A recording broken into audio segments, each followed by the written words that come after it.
Selamat malam, kembali lagi jumpa dengan saya, pengamat kegelapan melalui kacamata sains dan spiritual.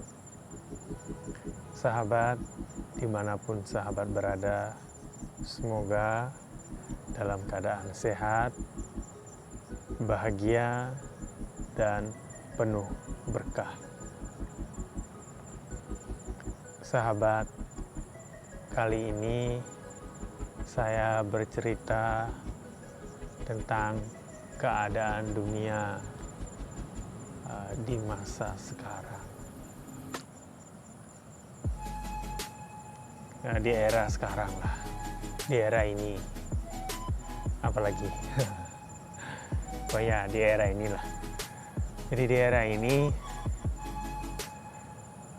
banyak yang menganggap bahwa era ini gelap, jadi dunia sedang memasuki masa-masa kegelapan kembali. Kalau menurut pandangan saya pribadi, era sekarang bukanlah era kegelapan.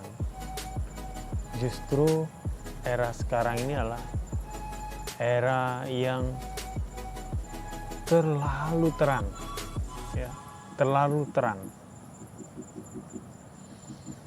Kalau bisa saya andaikan, analogikan begini, mata kita ya.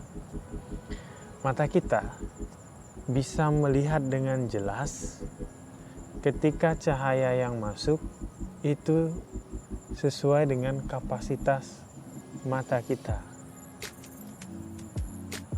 Nah, bagaimana jika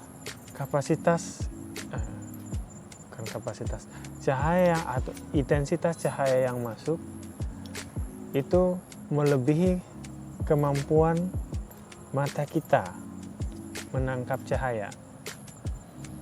Apakah mata kita masih bisa melihat? Jawabannya tentu tidak.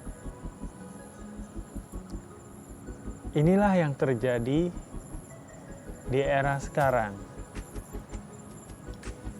Ya. Saya menganggap cahaya ini sebagai informasi. Karena dalam fisika, cahaya itu adalah gelombang. Ya. Gelombang elektromagnetik.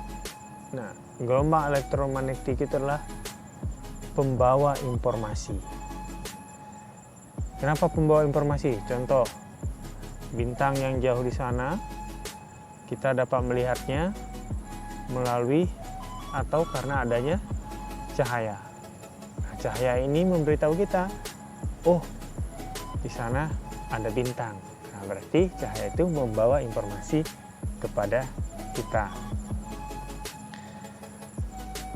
Di era sekarang, banyak sekali informasi yang bertebaran, tetapi kita tidak tahu mana yang valid dan mana yang dapat mengarahkan diri kita untuk mencapai apa yang kita inginkan atau yang menjadi tujuan diri kita.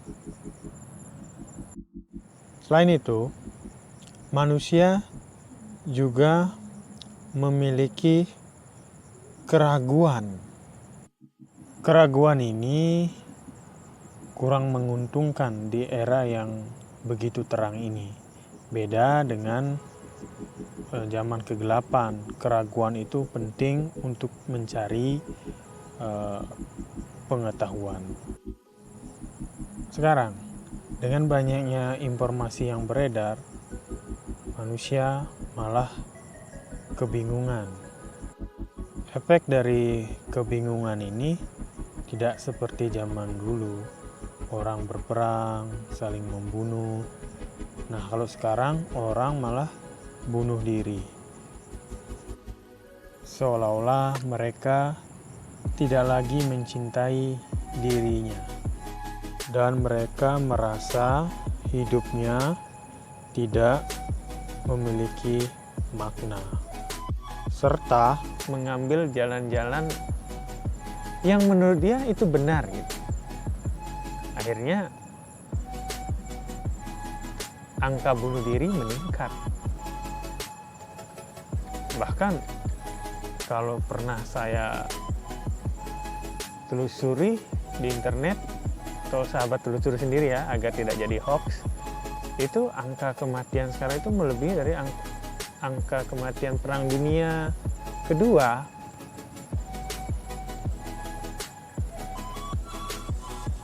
Tapi Perang Dunia Kedua kan hanya berapa tahun, kalau bunuh diri ini diakumulasi, dijumlahkan dari tahun-tahun setelah Perang Dunia itu. Dan konflik masih terjadi. Dan satu lagi ciri insan manusia itu suka membandingkan antara satu keadaan dengan keadaan yang lain.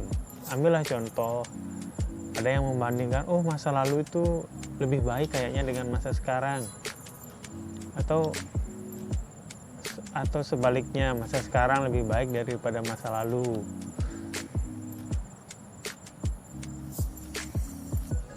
Ya, jadi membandingkan. Nah, membandingkan ini juga bisa mendatangkan kebingungan gitu. Apalagi sekarang, zaman sekarang ya, manusia itu ya sudah sudah maju sih, sebenarnya sudah maju dari segi pengetahuan. Banyak sekali peninggalan warisan guru-guru agung ya, tokoh-tokoh spiritual ya, ilmuwan yang mewarisi kita dengan nilai-nilai yang begitu luhur, teknologi, metode yang begitu bermanfaat. Ya, tapi yang namanya warisan kan bukan berarti bisa membuat. Ya, warisan itu kita terima, tapi kita tidak bisa membuat. Anggaplah begini, kita diberi warisan tanah.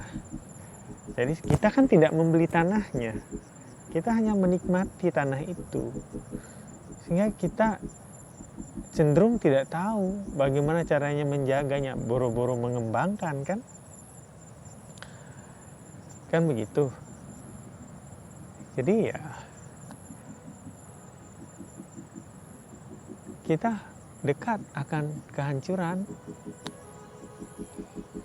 dan tidak perlu kaget juga, karena menurut fisika alam semesta ini ada entropinya.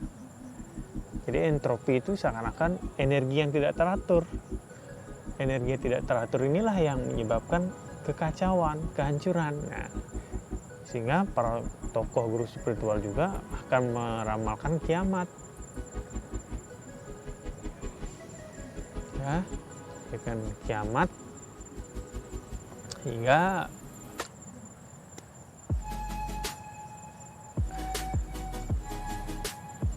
alam semesta ini akan menuju ke kehancuran.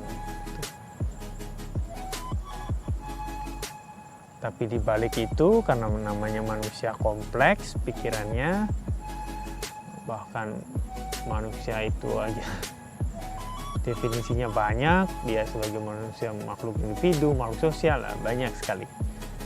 Panjang kalau kita bahas itu, next time lah, lain kali kita bahas.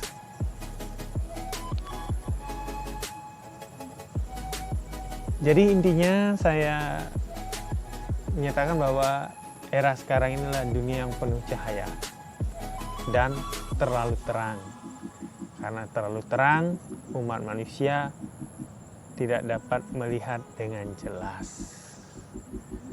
Untuk itu saya menyarankan sahabat, di tengah banyaknya informasi, sedikit lagi saya singgung sedikit, banyak informasi ini karena saking terangnya sekarang itu cenderung banyak terjadi salah menyalahkan. Bahkan saya terus terang dulu pernah menyalahkan bahwa Tuhan juga salah, karena dia membuat kehidupan ini seperti serba salah. Sakit salah, sehat salah, miskin salah, kaya juga salah, serba salah menurut saya.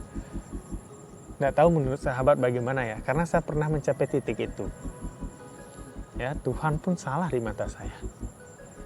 Tapi syukur saya menemukan metode teknologi meditasi ini. Dengan meditasi mudah-mudahan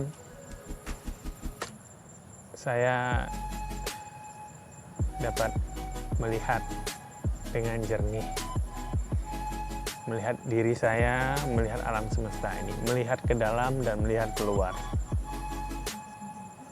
Ya. Semoga sahabat juga dengan meditasi mudah-mudahan dapat mencapai titik itu. Ya sahabat, demikian dulu. Semoga semua makhluk berbahagia. Rahayu.